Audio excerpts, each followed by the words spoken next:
नमस्कार।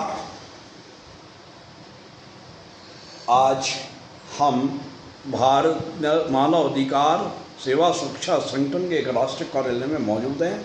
आज यहाँ पर कॉकरोच पार्टी जो कि देश के अंदर ये विघटन पैदा कर रही हैं, उस विषय में हमारी मानव अधिकार सेवा सुरक्षा संगठन के सदस्य से बात हुई है। अभी हमारी जो है राष्ट्रीय अध्यक्ष सुशील चौधरी जी से, राष्ट्रीय उपाध्यक्ष श्रीमती पुष्पा मलिक पवार जी से। आपका शुभ नाम? निशा जैन। निशा जैन मानव अधिकार सेवा संघ की प्रदेश अध्यक्ष जी। तो आप इस बारे में क्या जाएंगे? जैसे आजकल ये विघटनकारी है, तो उससे लग रहा है कि देश के टुकड़े ना कर दें। देखिए, जो कुछ भी दिल्ली में हो रहा है, ये कॉकरोच पार्टी के तहत ये बहुत सब गलत हो रहा है। हमें तो समझ में नहीं आ रहा है कॉकरोच पार्टी पैदा कहाँ से होगी, कहाँ से कॉकरोच उड़ के आ गए, कहाँ से ये देश में विघटन का कार्य कर रहे हैं।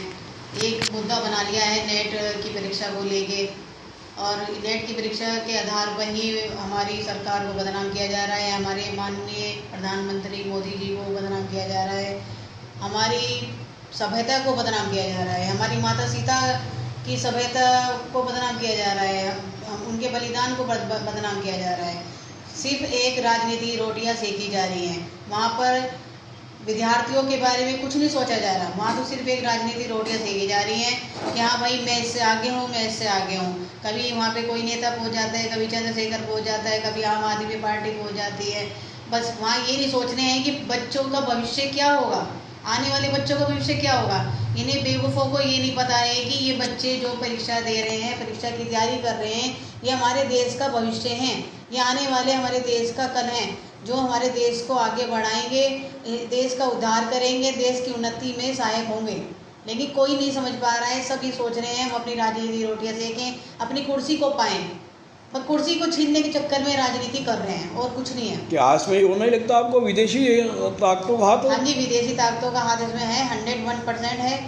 पहले भी ऐसा हुआ है, लेकिन कुछ लुक छुप के हुआ है, कुछ मिल के हुआ है। पता क्या होता है, पहले अंग्रेजों के ज़माने में होता था कि घर की कुछ विरोधी ऐसे होते थे कि जो घर में ही होते थे। एक कहावत थी, घर का वेदी लंका ढाए। कुछ हमारे राजनेताओं में ऐसे भी हैं, घर का वेदी लंका ढाए, जो इनमें से ही हैं कि विदेशों को खबर पहुंचाते हैं, वहीं से ही आक्रोश फैलाते हैं वो लोग, और ये यहाँ के युवाओं पर नजायज़ फ़ायदा उठाते हैं। सोचते हैं कि इन पे वार करें, इनकी शिक्षा पे आघात करें, इनकी शिक्षा से इन्हें अलग करें, ताकि ये अपनी परीक्षा न दे पाएँ, कहीं अफसर न बन पाए। अफसर बन पाए तो ये कानून के दायरे में काम करेंगे। इन ताकतों का यही एक उद्देश्य है, यही एक मुद्दा है कि हमारे देश के युवाओं को, युवतियों को आगे बढ़ने से रोका जाए, इन्हें देश का भविष्य बनने से रोका जाए, ताकि ये यहाँ का भविष्य बन के, यहाँ के अधिकारी बन के, यहाँ के अच्छे नेता बन के देश का उद्धार न कर पाए। तो कहीं आप ऐसे तो नहीं महसूस हो पा जैसे कॉकरोच पार्टी के नाम पे कोई आतंकवादी संगठन आ गया हो देश के अंदर? बिल्कुल लाजमी है कि कॉकरोच पार्टी के पीछे आतंकी संगठन का ही हाथ है। देखिए, खुलासा तो हम नहीं कर सकते कि किस संगठन का हाथ है, लेकिन हाँ यह है कि कॉकरोच पार्टी के पीछे आतंकी संगठन का ही हाथ है।